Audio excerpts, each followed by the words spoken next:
4 different chemicals, 1 power washer, no bottle swapping. Let's see how fast we can wash this car.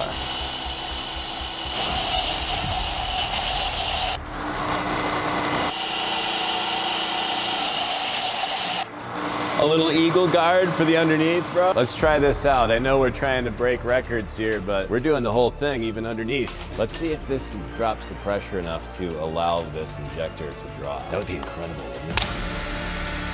Oh, it's not hitting very hard. Are we missing something? That was your first time using that thing then? Yeah. We have a backup plan. Let's try the ridge washer without the ridge washer.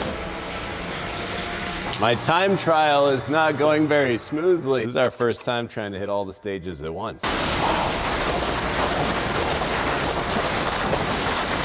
There's some protection on there, but we can beef it up a little bit.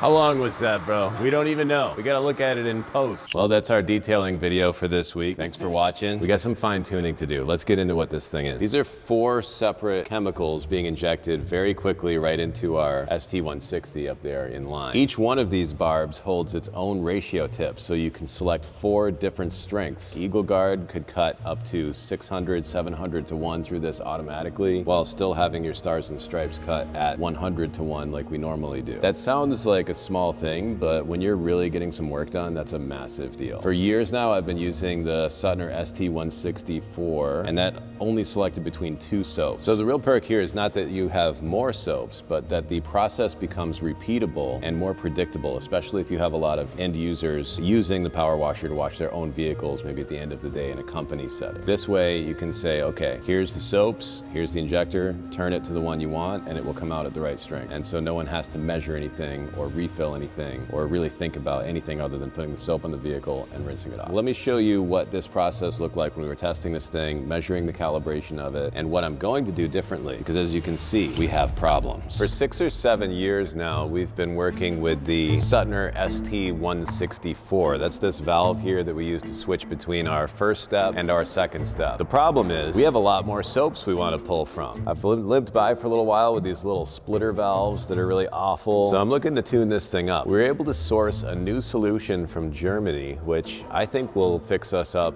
and help all of you guys as well. I've got Andy, our hardware manager, here today, and he's gonna help us size this new injector we're gonna set up for our machine. Check this thing out. Look at this crazy thing, man. 4 soaps, 1 power washer, and a twist dial to aim at whichever one of these you want. And this is a much simpler layout than the ST164, which streamlines costs and improves durability. It goes straight onto an ST160 from Suttner. So if you already have one of these injectors, then you can plug this component on instead of this barb. All you do is take off this barb and throw on this guy. For now, what we'll do, since we don't have a reliable wall mounting mechanism, we'll just plug this straight onto the outlet of our power washer. And so this will just live right here. I'm thinking we might want to redo some of our plumbing layouts, Andy, if we're gonna build these on. Probably give that thing a refresh too.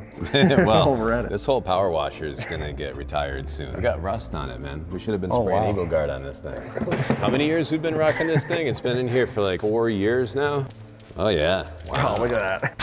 So that's one thing we should update. We should be having all brass or stainless fittings on our machines. We bring these in from PowerJet up in Canada. They come in a little wonky. We basically do the quality control here. That's why these are called X factors. But I think we need to do more quality control, Andrew. Oh, look at that.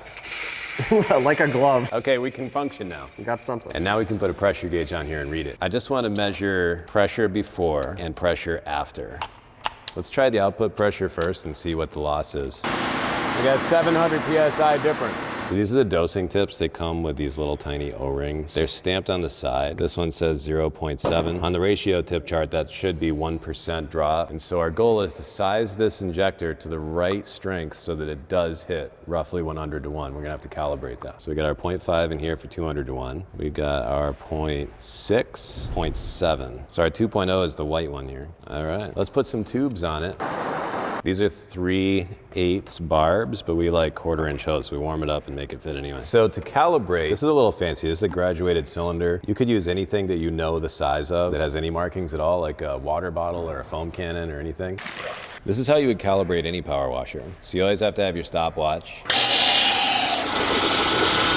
right, so that was 30 seconds. We'll draw for 30 seconds out of the other thing that we just measured so we know the difference. Let's go to the strongest one first. So what's gonna happen is when we put this in here, it's gonna suck down really fast while it purges all the air out of the line. And then once that water hits the restriction butyl, it'll slow down.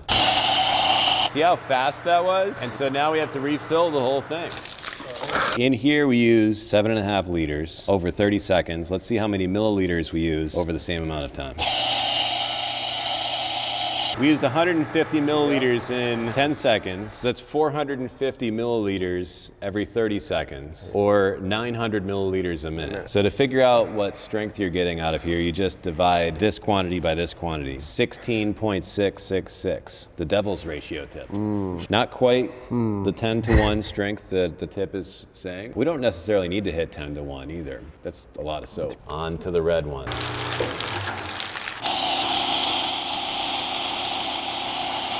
62.5. Last time we did it, it was 80 to 1. Because if we're measuring with soap, another factor here is viscosity. Water thin is the fastest to slip through a restriction like a ratio tip. The more viscous your soap, the further it'll cut. But that's okay, because most soaps are not going to be water thin anyway. The Eagle Guard soap would probably draw really slowly. We could throw some in there just to find out.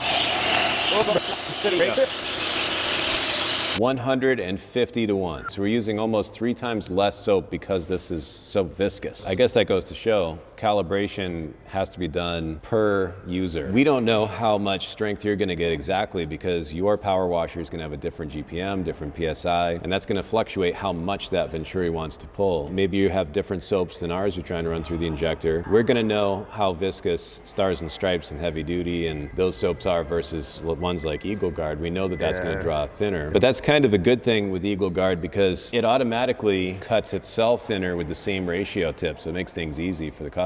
You can see how thick that foam was. You don't need even that much. It makes me want to try this same process with the thinner tips now with Eagle Guard and see how far we can stretch this dilution down. It is time for the 0.6. 18 milliliters. What's the math on that? 416 to 1. Dude, look at the foam we're getting. That is 416 to 1 Eagle Guard. Dead nuts right now, that's real. Dude, it's time. 0.5 tip, which is supposed to get 200 to 1 at water thin viscosity, but maximum viscosity, I'm gonna wager 600 to 1. I'll take 700. We'll Jesus. It's making it through. Loading up, it's taking so long. Oh! Now let's find out how far we go in 30 seconds.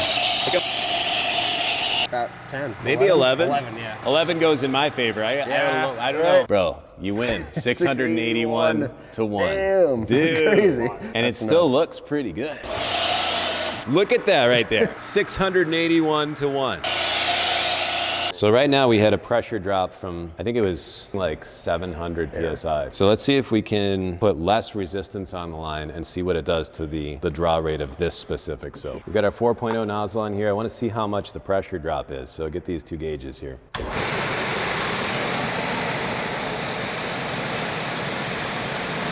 It's about 550 PSI drop afterwards from one to the other. Let's see what it does to the draw rate with Eagle Guard. All right. Now, let me prime it back up. I want to see what pressure we get when we're operating here. All right, so we're getting 1100 at the gun. Oh, foam quality went up. Wow. Let's see what we're drawing now. Are we at a nice square number? At 170 on the dot. All right, here we go.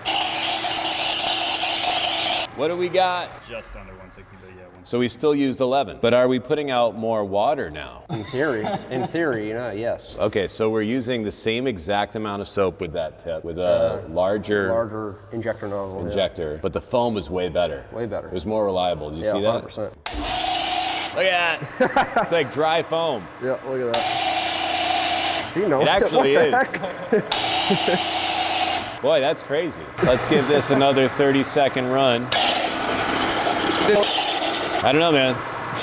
It's still like right on the same number, roughly. I think if you added back in all the water that made it out of there, It'd be the same exact it'd be about thing. exactly the same. So inside these, you have this little foam nozzle. This is a 7.5. So this just has to be bigger than both the nozzles that are over there to allow it to draw. And the perk with that is you can go up to high pressure rinse and you can turn off this injector remotely. So let's say we put it on our Eagle Guard, and let's say we get foam out of it. I can go back 3 inches just by putting my high pressure nozzle back on. Yep.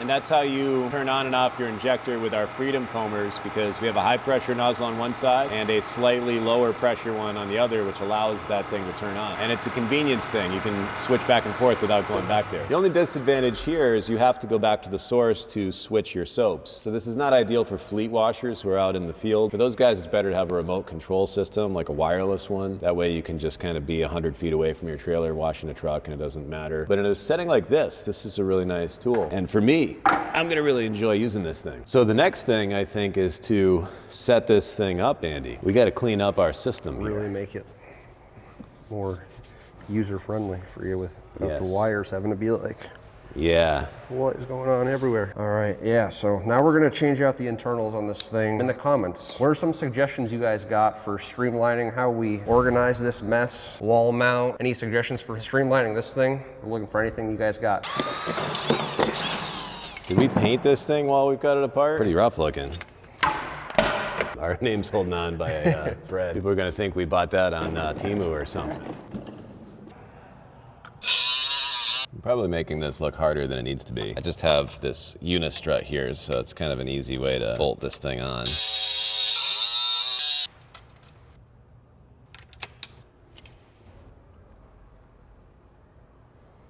Oh, I'm definitely making this look harder than it needs to be.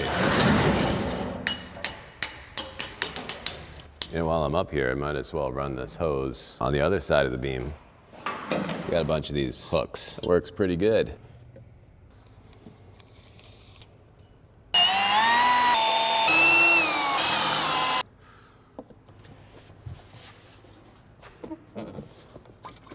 Now that's looking pretty clean, right? How about that? This is what I call an upgrade. Very clean. Next thing I gotta do is select my ratio tips so that we can pull just the right amount of soap for each soap specifically, just the way we want. These injectors are gonna come with a bag full of ratio tips. Sometimes they come with this dilution ratios chart, sometimes not. And if they don't, you can go on our website and we have that chart there so that you can always find it. When you look at these percentages, you'll notice that the top nozzle there says 0.5. That's the size stamped on the side of the nozzle. I think this is a 0.5 right here. What that means is that 0.5% of what comes out of the power washer onto the vehicle will be soap. The rest will be water. So 0.5 would be a 200-to-1 ratio. 1% would be a 100-to-1 ratio. The 0.7 tip is the one I like to use for Stars and Stripes. That's 100-to-1. That gives you really good cleaning power, but also stretches it out really nice. If you want to conserve more, or if it's in the summertime and the soaps are already more active and the vehicle's not as dirty, you can use the 0.6 ratio tip, and that will give you about 130-to-1 roughly. But that's going to be up to you. You can adjust that as needed, set it and forget it. Right here we have the 0.7 nozzle. That's the ones I like for Stars and Stripes. Right here I have a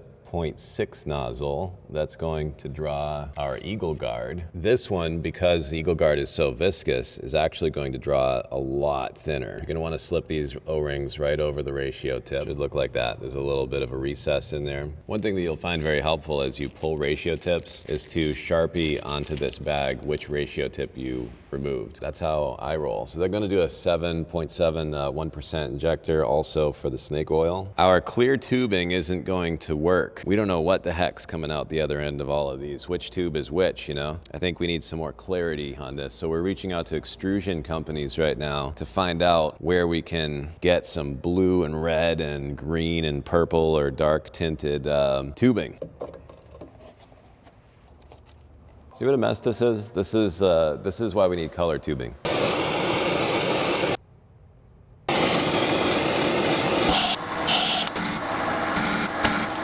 You can see this knob here, there's a little arrow underneath, and there's a detent wherever there's a barb, so you'll feel it hang up right there, which is good. So you can aim it and be sure that you're locked into it. But you can go in between the two and shut it off. That's nice. I have some interesting insight to share. This is so pretty. However, this is my Stars tube, and this is my Stripes tube. And there's stars coming out of every single barb. Look at that blue puddle. Here's what's going on. That cannot be higher than this. If I didn't catch that, that'd be empty in the morning and this would be all crusty. I did such a good job with my hose management, you know, man, all the way up too. So I'm gonna have to relocate this injector. Oh, it's so pretty the way it is. We have some things we need to adjust with our layout here. We're going to bring this valve up above the soaps, and then at that point, we're gonna find out if this gravity feeds down through the rest of the jugs. And if that's the case, then we'll have to mount them all horizontally, which is gonna suck. Look how nice this came out, Tyler. I really don't wanna change that. I think I fixed it. I relocated this up higher so that it's above the highest soap, and then I mounted this upward so that any air that gets in these lines serves as a natural airlock. So I don't know if this fully nailed it, but it appears to have. There's no soap residue on this at this point, and I think we're